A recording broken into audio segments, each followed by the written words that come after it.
Studio local news కి స్వాగతం. పెందుర్తి చిన్నముషిడివాడ ఉత్తరాంధ్ర తిరుమలగా పేరొందిన శ్రీ వెంకటేశ్వర స్వామి ఆలయంలో పుష్కరిణికి శంకుస్థాపన ముఖ్య అతిథులుగా విచ్చేస్తున్న మన దేవాదాయ శాఖ మంత్రులు, మన రాష్ట్ర ఉప ముఖ్యమంత్రి కొట్టు సత్యనారాయణ మరియు పెందుర్తి శాసనసభ్యులు అన్నంరెడ్డి అదీప్ రాజ్ తదితరులు ఈ కార్యక్రమంలో పాల్గొన్నారు. ఈ సందర్భంగా దేవాదాయ శాఖ మంత్రి కొట్టు సత్యనారాయణ మాట్లాడుతూ, ఈ రాష్ట్రంలో చాలా పెద్ద ఎత్తున ఎండోమెంట్స్ నుంచి దాదాపుగా 1400 నుండి 1500 కోట్లు ఈ దేవాలయాల అభివృద్ధి కార్యక్రమాలకి తలపెట్టడం జరిగిందని, ఇంకా అవసరమైతే ప్రభుత్వం నుండి మరిన్ని నిధులు తీసుకొచ్చి ఈ ఆలయాన్ని అభివృద్ధి చేసే కార్యక్రమాలు చేపడతామని, మన రాష్ట్ర ముఖ్యమంత్రి ఆదేశాల మేరకు రాష్ట్రంలో 3600 దేవాలయాలు, ప్రతి ఊరిలో ఒక దేవాలయం ఉండాలని, గుడిలేని గ్రామాలు ఉండకూడదని వివరించారు.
सहस्राणि सन्धियन् इन्द्रयेण मदीतरग नवं द्रवेण हविषा लक्ष्मी देवादिब्रह्मन् अयं च ब्रह्मणस्ते गोविन्द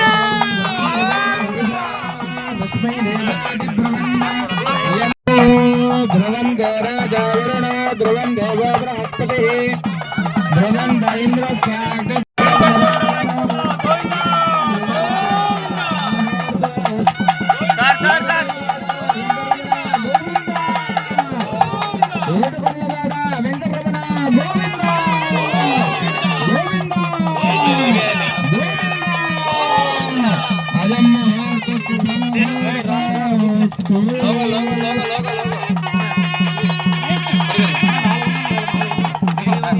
భక్తి బుస్కులో 50,000 నుంచి 1,00,000 రూపాయల వరకు వసూలు చేస్తున్నారని దేవస్థానం వాళ్ళు తెలియకుండా సార్.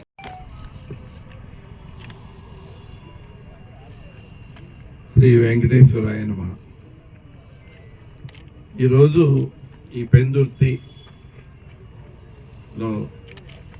మీరు అందరూ కూడా ప్రఖ్యాతిగాంచిన ఉత్తరాంధ్ర తిరుమలగా శ్రీ వెంకటేశ్వర స్వామి వారి ఆలయాన్ని ఎంతో మరి మా ఎమ్మెల్యే శాసనసభ్యులు మిత్రులు అదీప్ రాజ్ గారు, వారి తండ్రి గారు, అలాగే మా ఇంటిన సూర్యనారాయణ రాజు గారు, ఎంఎస్ రాజు గారు అంటారు, ఆయన ఆధ్యాత్మిక చింతన ఈ ఆలయాన్ని అన్ని రకాలుగా కూడా అభివృద్ధి చేయాలనే సంకల్పం, అలాగే అదీప్ రాజు గారి తండ్రి ఇంకా పెద్దలందరూ కలిసి నిజంగా దీని పైకి ఎక్కుతూ ఉంటే తిరుమల ఘాట్ రోడ్లో పైకి ఎక్కినట్టుగానే అనిపించింది. అలాగే మళ్ళీ దానికి కిందకి దిగడానికి కూడా ఎంతో దూరదృష్టితోటి ఆ ఘాట్ రోడ్డు మరి పైకి వెళ్ళి ఘాట్ రోడ్ సపరేట్గా, కిందకు వచ్చే ఘాట్ రోడ్ సపరేట్గా, దానికి కూడా దివ్యాంసి నుంచి నిధులు శాంక్షన్ చేయించి ఎంతో ప్రత్యేక శ్రద్ధ తీసుకున్న అదీప్ రాజ్ గారు నేను హృదయపూర్వకంగా అభినందిస్తున్నాను. ఎందుకంటే ఆ స్వామి మీద భక్తి ఈ ఉత్తరాంధ్ర తిరుమలగా అందరూ కూడా వేలాది మంది మరి ముక్కోటి ఏకాదశి రోజున ఇందాక అర్చక స్వాములు చెప్తున్నారు 60,000 మంది భక్తులు వచ్చి స్వామివారిని దర్శించుకోవడం జరిగిందన్న. చాలా సంతోషం. ఎందుకంటే నేను దేవాదాయ ధర్మాదాయ శాఖ మంత్రిగా ముఖ్యమంత్రిగా నాకు బాధ్యతలు అప్పచెప్పిన తర్వాత ఆయన ఒకటే ఆదేశించారు, మన రాష్ట్రంలో దేవాలయాలన్నీ కూడా అభివృద్ధి చెందేలాగా, ఎప్పుడైతే దేవాలయాలు అభివృద్ధి చెందాయో ధర్మం అన్ని రకాలుగా హిందూ ధర్మాన్ని మనం కాపాడినట్టు అవుతుంది, హిందూ ధర్మ ప్రచారం చేసినట్టు అవుతుంది, ప్రతి ఒక్కరిలోనూ కూడా ఒక భక్తి భావం నెలకొంటుంది. అటువంటి భావన ఎప్పుడైతే ఉంటుందో మన రాష్ట్రం సర్వతోముఖ అభివృద్ధి అన్ని రకాలుగా కూడా ప్రకృతి సహకరించి మనకి అన్ని రకాలుగా కలిసి వస్తుంది. నువ్వు ఈ శాఖని మరి అన్ని రకాలుగా కూడా భగవంతుడి మీద విశ్వాసంతో ముందుకు తీసుకెళ్లాలని ఆదేశించడం జరిగింది. అదేవిధంగా ఇవాళ మరి రాష్ట్రంలో చాలా పెద్ద ఎత్తున ఎండోమెంట్స్ డిపార్ట్మెంట్లో ఒక చరిత్ర, మరి ఇప్పుడు ఆన్గోయింగ్ వర్క్స్ 1400 నుంచి 1500 కోట్ల రూపాయలు రాష్ట్ర వ్యాప్తంగా ఆలయాల మీద అన్ని రకాల అభివృద్ధి కార్యక్రమంలో తలపెట్టడం జరిగింది. ఎందుకంటే సిజిఎఫ్ నుంచి ఒక 600 కోట్ల రూపాయల నిధులు వివిధ దేవాలయాలు, మరి శతాబ్దాలు తరబడి పురాతనమైన దేవాలయాలు మళ్ళీ పునరుద్ధరించడానికి కానీ, నూతన దేవాలయాలు నిర్మించడానికి కానీ, అక్కడ నూతన దేవాలయాల్లో మరి భక్తులకి సౌకర్యాలు కల్పించే విషయంలో కానీ పెద్ద ఎత్తున మరి అభివృద్ధి కార్యక్రమాలు చేపట్టాం. రాష్ట్రంలో 3600 దేవాలయాలు, ప్రతి గ్రామంలోనూ ముఖ్యమంత్రి గారు ఆదేశం అంటే గుడి లేని ఊరు ఉండకూడదు, ప్రతి గ్రామంలోనూ ప్రతి ఊళ్ళలోనూ కూడా ఒక దేవాలయం ఉండాలని ఆదేశించారు. 3600 దేవాలయాలు శ్రీవాణి ట్రస్ట్ తిరుమల ఒక్కొక్క దేవాలయానికి 10 లక్షల రూపాయలు ఇచ్చి 360 కోట్ల రూపాయలు శాంక్షన్ చేయించాం. ఇంకా అవసరమైతే మరిన్ని నిధులు తీసుకొచ్చి ఇంకా రాష్ట్ర వ్యాప్తంగా అభివృద్ధి చేసే దిశగా ముందుకెళ్తున్నాం. ఇది కాకుండా ప్రతి దేవాలయం కట్టించడం ఒక ఎత్తు అయితే, అక్కడ ప్రతిరోజు నిత్యం ధూపదీప నైవేద్యాలు జరిగినప్పుడు భగవంతుడు సంతృప్తి చెందుతాడు. అలాగా అటువంటి ధూపదీప నైవేద్యాలు చేయడానికి ఇప్పటికే 6000 దేవాలయాల వరకు కూడా రాష్ట్ర వ్యాప్తంగా ప్రతి నెల వాళ్ళ బ్యాంక్ అకౌంట్లో, అర్చక స్వాముల బ్యాంక్ అకౌంట్లో డైరెక్ట్గా బ్యాంకు ద్వారా డీబీటీ ద్వారా పంపిస్తాం. అలాగే ఈ 3600 దేవాలయాలు కొత్తగా ఏదైతే నిర్మాణం చేస్తామో అన్నిటికీ కూడా దేవాలయాలు నిర్మిస్తే సరిపోదు, అక్కడ ధూపదీప నైవేద్యం రోజు జరగాలని ఆ 3600 దేవాలయాలు కూడా ఈ డిడిఎన్ఎస్ ధూపదీప నైవేద్యాన్ని 5,000 రూపాయలు ఎక్స్టెండ్ చేసేలాగా, అంటే దగ్గర ఒక 10,000 ఆలయాల్లో ఈ ధూపదీప నైవేద్యాల స్కీమ్ని అమలు చేసి రాష్ట్ర వ్యాప్తంగా ప్రతి గుళ్ళోనూ కూడా దైవారాధన, అలాగే ధూపదీప నైవేద్యం స్వామివారికి కానీ అమ్మవారికి కానీ అక్కడ అన్ని రకాలుగా కూడా సంతృప్తి కలిగేలాగా చేయాలని ఒక మంచి తలంతో ముందుకెళ్తున్నాం. ఇవాళ విజయవాడ కనకదుర్గమ్మ అమ్మవారి ఆలయంలో అయితే 225 కోట్లతో అభివృద్ధి కార్యక్రమాలు చేస్తున్నాం. శ్రీశైలంలో అయితే 215 కోట్లతో అభివృద్ధి చేస్తున్నాం. ఇప్పుడు మన సింహాచలం వరహాలక్ష్మీ నరసింహస్వామి వారి ఆలయంలో 50 కోట్లతోటి మన ప్రసాద్ స్కీమ్లో వచ్చిన నిధులతోటి అభివృద్ధి చేస్తున్నాం.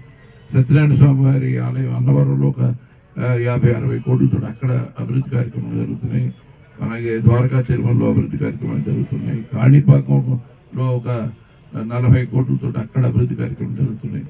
అలాగే మన కాళహస్తిలో కూడా అక్కడ కూడా ఒక 70-80 కోట్లతోటి అక్కడ అభివృద్ధి కార్యక్రమాలు జరుగుతుంది. అంటే పెద్ద ఎత్తున నిధులు ఈ దేవాలయాల నిమిత్తం, భక్తుల సౌకర్యాల నిమిత్తం అన్ని రకాలు కూడా మనం అభివృద్ధికి చేస్తూ ముందుకు తీసుకెళ్తాం. ఇది ముఖ్యమంత్రి గారి సంకల్పం.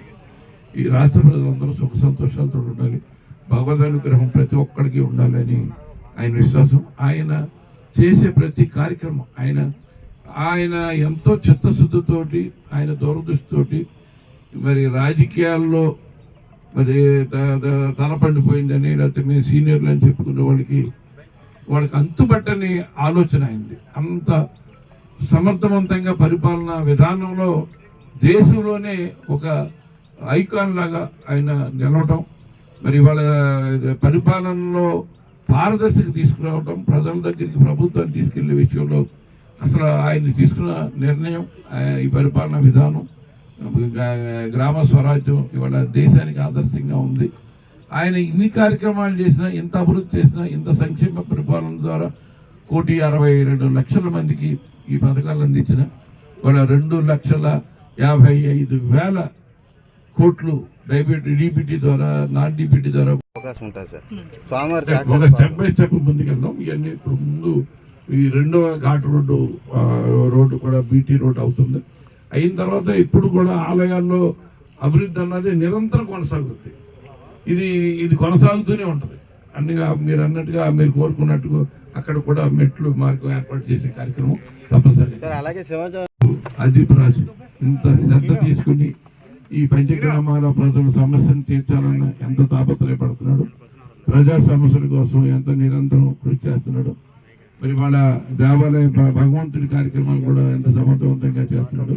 ఇవన్నీ కూడా దృష్టిలో పెట్టుకుని ఈ ప్రాంత ప్రజలందరూ కూడా మరొకసారి మా తమ్ముడు అదీప్ని పెద్ద మెజారిటీతో గెలిపించాలని ఆ భగవంతుడు ఆశీస్సులు మెండుగా అదీప్కి పుష్కలంగా ఉంటాయని కూడా ఆశిస్తూ మళ్ళీ ఆయన్ని మీరు ఎమ్మెల్యేగా చేసి పంపించాలని కోరుతాను.